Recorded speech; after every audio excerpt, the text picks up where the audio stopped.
الحمدللہ وکفا والصلاة والسلام علی محمد المصطفیٰ والصلاة والسلام علی سید الانبیاء والمرسلین اما بعد فاعوذ باللہ من الشیطان الرجیم بسم اللہ الرحمن الرحیم۔ تمام سامعین سامعات متوجہین متوجہات ملائکہ صالحین ارواح طیبات السلام علیکم ورحمۃ اللہ وبرکاتہ۔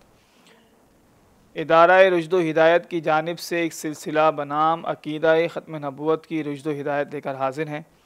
الحمدللہ ہمارا یہ سلسلہ قرآنی آیات، احادیث نبویہ اور اقوال صالحین پر مشتمل ہے، اور ہمارا سلسلہ اس مرحلے میں داخل ہے کہ جس کے بارے میں حضور نبی کریم رؤوف الرحیم صلی اللہ تعالیٰ علیہ وآلہ وسلم نے ارشاد فرمایا تھا کہ میرے بعد 40 جھوٹے نبی پیدا ہوں گے، ان میں سے 33 یا 36 مرد ہوں گے اور 4 عورتیں ہوں گی۔ اب ہم چلتے ہیں اپنے 20ویں جھوٹے نبی کے قصے کی طرف کہ اس کا خاتمہ کیا ہوا، اس نے کس طریقے سے نبوت کا دعویٰ کیا۔ ابو القاسم احمد بن قیس نامی ایک شخص تھا۔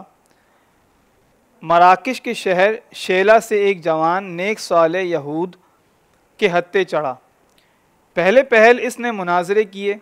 اور پھر آہستہ آہستہ لالچ اور حرص اور شیطانی اثرات میں پھنس کر ان کا آلہ کار بن گیا، اور ابتدا میں قرآن کی آیات کے معانی و مفاہیم تبدیل کرتا اور غلط تعویلات بیان کرتا رہا، اور جب کچھ لوگ اس کے حلقے میں داخل ہو گئے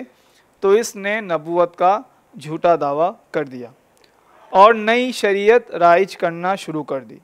اور ساتھ ہی مسلم حکومت کے اندر اختلافات پیدا کرنا شروع کر دیے، اور مراکش کی حکومت کے 2 حصے کرنے میں وہ کامیاب ہو گیا، اور دوسرے حصے کے حاکم یعنی کہ مراکش کے جب 2 حصے ہو گئے تو ایک حصہ بنا جس کے حاکم کا نام عبد المومن تھا، اس سے جا ملا اور اسے اپنی حمایت کا یقین کرایا، اور کچھ عرصہ اسی طرح اپنی نبوت کا پرچار کرتا رہا، جبکہ دوسرے حاکم شاہ یوسف بن تاشکین تو پہلے ہی اس کی نبوت کے مخالف تھا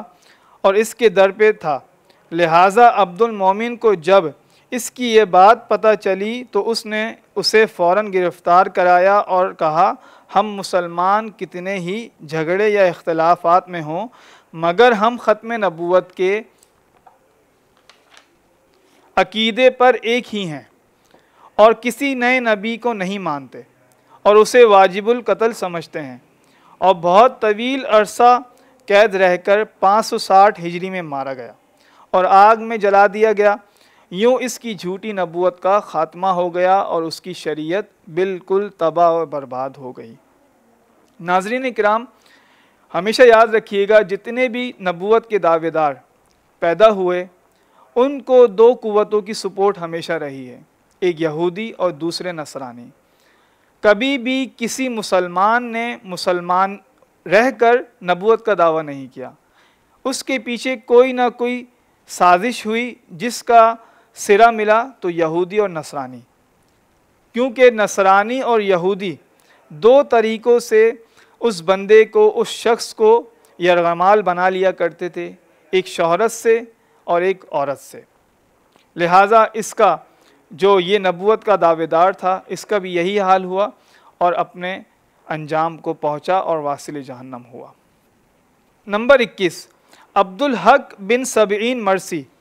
یہ شخص بھی مراکش کے شہر مرسیہ میں پیدا ہوا اور جوانی ہی میں نبوت کا دعویٰ کر دیا۔ اس کے پیروکار سبیہ کہلاتے تھے،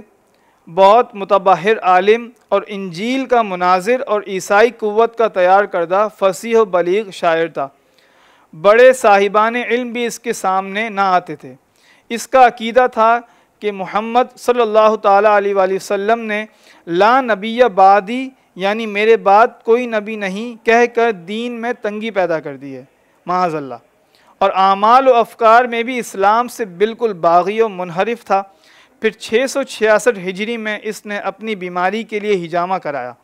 اور پھر جب حجامہ کروایا تو اس کا خون نہ رک سکا اور اسی میں یہ مر کر واصل جہنم ہو گیا،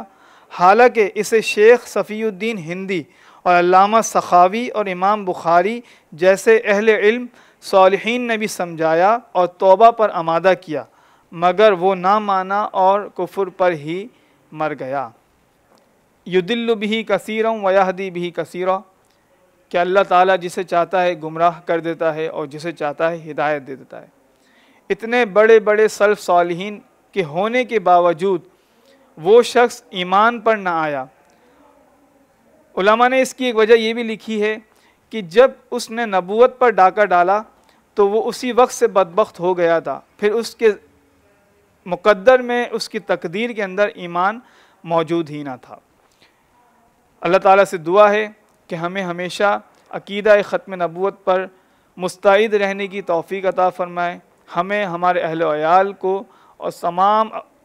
امت مسلمہ کو اس عقیدے پر متحد فرمائے اور اس عقیدے کی حفاظت کرنے کی توفیق عطا فرمائے۔ اپنے میزبان محمد حسن رضا المہدوی کو اجازت دیجیے، انشاءاللہ اگلے سلسلے میں ایک اور جھوٹے نبی کے قصے کے ساتھ حاضر ہوں گے۔ السلام علیکم ورحمۃ اللہ وبرکاتہ۔